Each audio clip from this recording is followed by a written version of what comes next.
Di luar dugaan. Hal ini yang membuat Prabu Siliwangi mantap memperistri Nyi Subang Larang. Penulis, Hendra Nugraha. Editor, Andra Adiatama.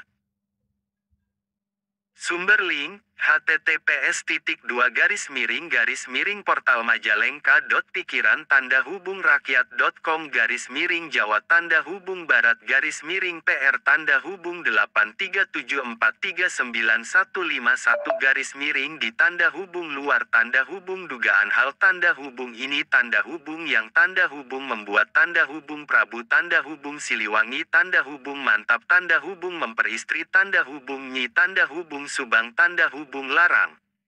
Portal Majalengka, Prabu Siliwangi merupakan kakek dari Sunan Gunung Jati dengan neneknya yakni Nyi Subang Larang.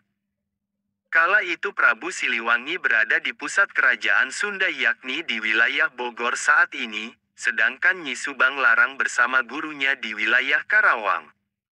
Prabu Siliwangi saat bertemu Nyi Subang Larang belum menjadi raja dan masih merupakan putra mahkota di kerajaan Sunda. Terdapat hal menarik saat Prabu Siliwangi muda mantap menjadikan Nyi Subang Larang menjadi pendamping hidupnya. Nyi Subang Larang merupakan putri dari Ki Gedeng Tapa yang merupakan syah bandar di wilayah pelabuhan Cirebon. Ki Gedeng Tapa sendiri serta Nyi Subang Larang telah memeluk Islam dalam perjalanannya karena bersahabat dengan Syekh Kuro. Awalnya Syekh Kuro menetap dan menyebarkan Islam di Cirebon sebelum akhirnya Raja Sunda kala itu melarang penyebaran Islam di Cirebon. Raja Sunda saat itu bernama Prabu Anggalarang dengan putra mahkotanya yakni Prabu Siliwangi muda dengan sebutan Raden Pamanah Rasa. Syekh Kuro pindah ke wilayah Karawang dan Ki Gedeng Tapa menitipkan putrinya untuk memperdalam ajaran Islam sebagai bentuk kesungguhan dan ketertarikan Ki Gedeng Tapa. Seiring berjalannya waktu, Nyi Subang Larang menjadi murid Syekh Kuro dan telah pandai dalam ilmu kiroat atau menjadi seorang qoriat. Seperti halnya Syekh Kuro yang pandai melantunkan ayat Al-Quran dengan suara merdunya, rupanya Nyi Subang Larang pun berhasil menguasai ilmu tersebut. Suatu ketika Prabu Siliwangi ditugaskan oleh Prabu Anggalarang untuk meninjau pesantren Syekh Kuro serta memberi peringatan untuk menutupnya. Berita pilihan.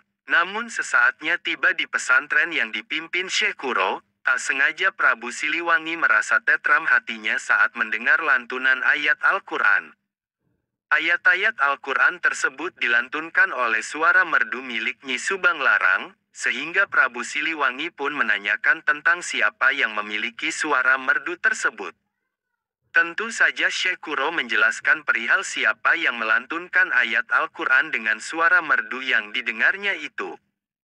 Prabu Siliwangi tak jadi memperingatkan apalagi menutup pesantren Syekh Kuro karena peristiwa yang membuat tentram dan nyaman hatinya.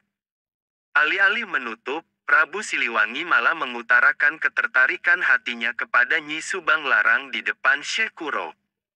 Dengan kondisi Prabu Siliwangi yang masih menganut ajaran Hindu, Syekh Kuro pun memberikan beberapa syarat agar tujuannya tercapai. Hingga akhirnya Prabu Siliwangi saat menjadi Raja Pajajaran telah memiliki istri yang bernama Nyi Subang Larang. Itulah sekilas tentang awal mula perjalanan cinta Prabu Siliwangi terhadap Nyi Subang Larang yang mulanya tertarik akan merdunya lantunan ayat suci Al-Quran hingga mantap menjadikannya istri. ****.